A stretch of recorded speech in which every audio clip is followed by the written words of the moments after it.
Welcome to ArrangeWave. Today we're talking about slip mode in Ableton.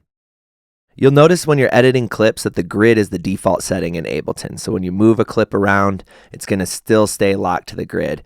So you have to zoom in super far in order to move it a little bit here or there. The shortcut to switch it to slip mode is Command 4. So you notice the grid lines are gone. Now I can just move it around freely. It's not locked to a grid. I can make more precise edits without the grid, and then just Command 4 brings it right back to snap to grid. I do most of my editing with snap to grid activated, but it is nice to have slip mode available when I need to make more precise edits. So if I go to options and then scroll down, you'll see that Command 4 activates and deactivates snap to grid.